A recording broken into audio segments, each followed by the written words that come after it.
What's up YouTube? Frybread here bringing you a brand new video. Today we're going to be talking about dysphoria.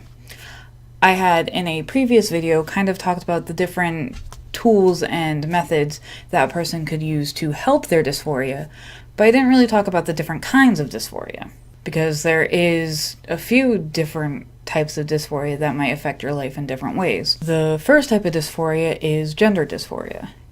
This is a generalized type of dysphoria that causes a disconnect or discomfort in your birth sex or assigned at birth gender. All trans people have this, though they might not know it to be dysphoria or may choose to not label it as such for personal reasons. This is what separates us from cisgender. However, while dysphoria and being trans are definitely linked, it is possible to have dysphoria when you are not trans. It is not unheard of for gender nonconforming people to have dysphoria. For example, a gender nonconforming person who was assigned female at birth may end up having top surgery. The next type of dysphoria is social dysphoria. This is a dysphoria essentially centered around how the world perceives you or how the world reads you. Social dysphoria is a discomfort in or a disconnect from being referred to by gendered greetings associated with your assigned at birth gender, or a disconnect from or a discomfort in gendered greetings in general. Such greetings may be ladies and gentlemen, guys and gals, Mr., Miss, Sir, Ma'am, whatever. Social dysphoria may be in some part what drives the desire to change your name. Body dysphoria. I think this is the biggest one, and it's often what people assume is being talked about when the word dysphoria is being thrown around. And a lot of people think that's a hatred of your body. Sure, body dysphoria can be a discomfort in your body, and the degree of which depends on the trans individual, but it can be a disconnect in the body that you are in and the body that you feel, and a body that you feel you should be in. Or it can just be a desire to change and not necessarily a hatred or a discomfort in. And it's important to say that not all trans people have body dysphoria. This is usually what drives the desire to medically transition. Another type of dysphoria that I found was emotional or mental disorder.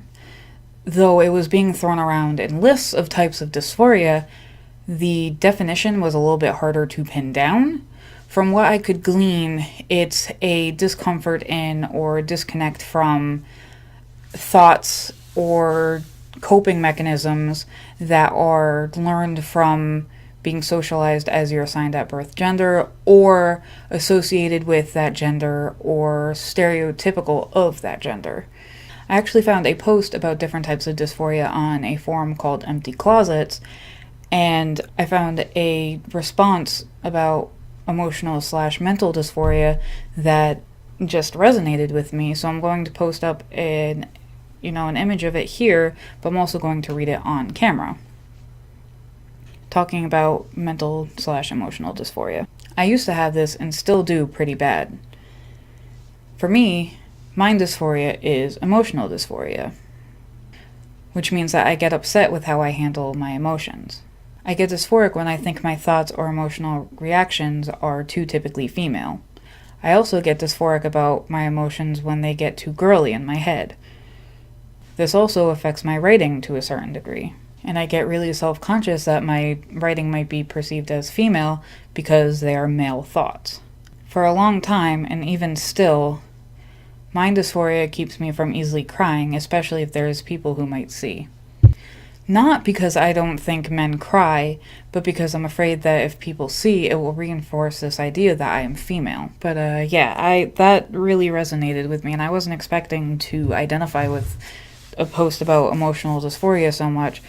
But then I'm also very dysphoric about how I react to things, about the idea of crying. It's something that I'm still working through, and sometimes I'm still kind of toxic about, but only for myself. Like, I'm not going to judge another trans guy or another guy in general for crying or having emotional responses that are, natural to them. But the instant I feel like I'm being too emotional, or the instant that I start crying or tearing up or whatever about something, I'm beating myself up over about it internally. But yeah, so that is mental dysphoria. I couldn't find an official definition of it, but I thought that post was really interesting at the very least. And really, what would a video about gender dysphoria be if we didn't talk about gender euphoria a little bit?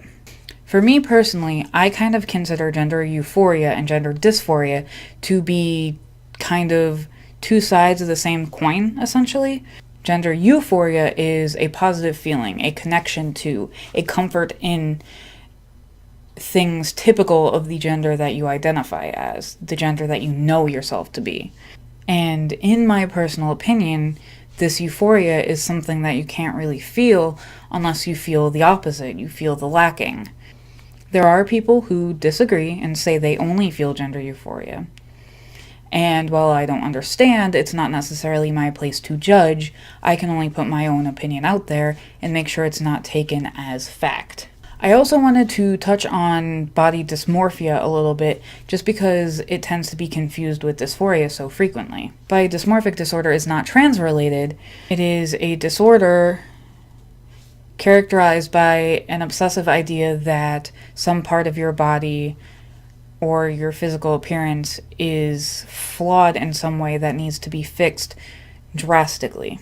Unlike dysphoria, the flaw imagined tends to be imaginary. It tends to be imaginary, and this is actually more closely related to obsessive compulsive disorder than it is gender dysphoria.